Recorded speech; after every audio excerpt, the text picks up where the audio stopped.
美方在就财长耶伦和商务部长雷蒙多访华放风，但同时却继续推动产业链与中国脱钩。美商务部发布半导体法具体规定，对领取美国芯片补贴企业与中国企业贸易往来做严苛限定。中国外交部发言人汪文斌重申，中方对此坚决反对，并向美方提出严正交涉。美国为何一方面声称要与中国沟通，但同时打压中国企业，却丝毫不放松？美国对华发起的贸易战，自己吃尽了苦头，为何仍不思悔改？美国对改善中美关系是否真有诚意和行动？来看看报道。白宫国家安全委员会战略沟通协调员科比20号在记者会上称，华盛顿和北京正在讨论美国财政部长耶伦和商务部长雷蒙多可能对中国进行的访问。他同时表示，美国国务卿布林肯也有可能访华。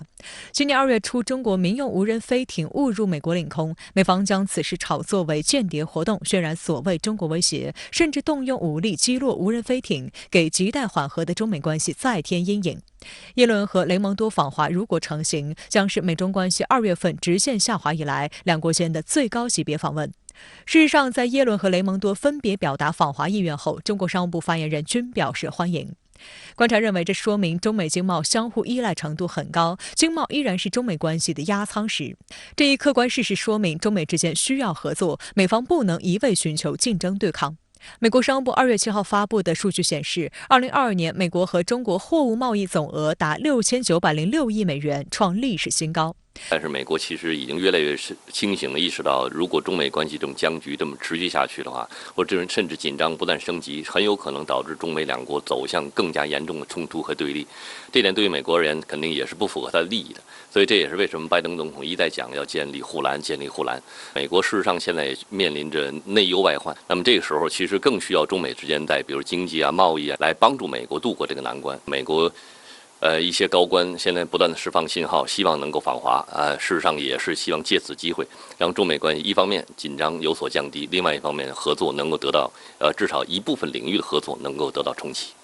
外界注意到，尽管美方一再放风，期待与中方进行通话和接触，但并没有真正营造对话适宜环境。21号，美商务部公布了半导体政府补贴的领取规则，禁止领取补贴的企业与中国企业进行10万美元以上的交易等，严格限制在中国的业务，还明确了补贴领取企业10年内禁止对中国进行相关投资的原则，并公布了具体的标准。围绕尖端半导体，美国还限制与中国企业开展合作研究及提供技术，如果违反规则，必须全额退还补贴。美国商务部长雷蒙多在声明中强调，将扩大美国与同盟国在国家安全保障上的优势，保证今后几十年领先于敌对国。外交部发言人汪文斌22号在记者会上批评，美方所谓护栏是彻头彻尾的科技封锁和保护主义行径。美国为了维护自身的霸权，不断泛化国家安全概念，滥用出口管制措施，甚至不惜牺牲盟友利益，胁迫一些国家围堵遏制中国，人为推动产业链脱钩断链，严重违反市场经济规律和公平竞争原则，严重阻碍世界经济复苏和发展。我们对此坚决反对。遏制打压阻挡不了中国发展的步伐，只会增强中国实现高水平科技自立自强的决心和能力，为维护一己霸权之私，绑架国际正常经贸合作，终将作茧自缚。我们希望各方从自身长远利益和公平公正市场原则出发，恪守国际经贸规则，同中方共同维护全球产业链供应链稳定，维护各方共同利益。相关话题来连线特约评论员陈斌。陈先生您好，白宫预报美国财长和商务部长将访问中国，那这是否意味着中美在竞争中还有合作余地？会在哪些方面合作？主持人好，今年1月举行的达沃斯论坛上，美国财政部长耶伦与时任国务院副总理刘鹤会晤以后，就说要尽快访华。后来由于无人飞艇事件耽搁了下来，中美几番博弈以后，现在又开始重新接触来讨论解决中美经贸问题。另外一方面这个中国政府月初换届，美国官员也需要与新上任的中国经贸官员进行交流和磋商，所以这个美国财政部长和商务部长有意访华并不奇怪。从美国经贸官员主动提出访华，也说明中美尽管有激烈的竞争，但经贸依存度仍然很高，高到难以脱钩断链。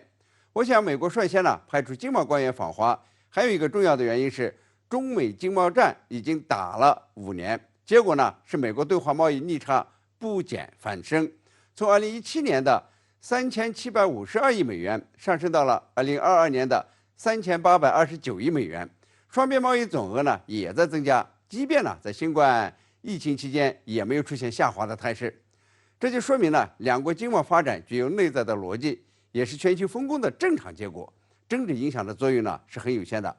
就制造业而言，世界上呢恐怕没有一个国家像中国一样完备，很多产品呢是美国呀不得不进口。我估计美国财长和商务部长访华若能成行，也许呢会讨论关税减免问题，有利于两国企业和消费者。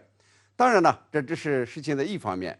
中美关系呢仍然以竞争为主流，在经贸领域呢主要是高端制造业，包括芯片、超级计算机、人工智能等方面。美国的一些做法呢已经是到了令人发指的程度，比如说，美国不仅联手日本、荷兰对华实施芯片出口禁令，还禁止获得美国芯片法案补贴的企业与中国进行10万美元以上的交易。10万美元，这简直呢是在开玩笑。中方呢也会向这个美国的经贸官员好好的理论一番的。今后呢，中美经贸关系的大致状况恐怕是竞争之中有合作。这个中低端的产品呢可以自由的进出口，而在高端制造业，这个美国呢会对中国设限，甚至是加码。当然了，中国也会用自己的独门绝活来反制美国的霸道。好的，也谢谢陈先生以上的分析，请您保持在线，我们稍后还会继续连线您，谢谢。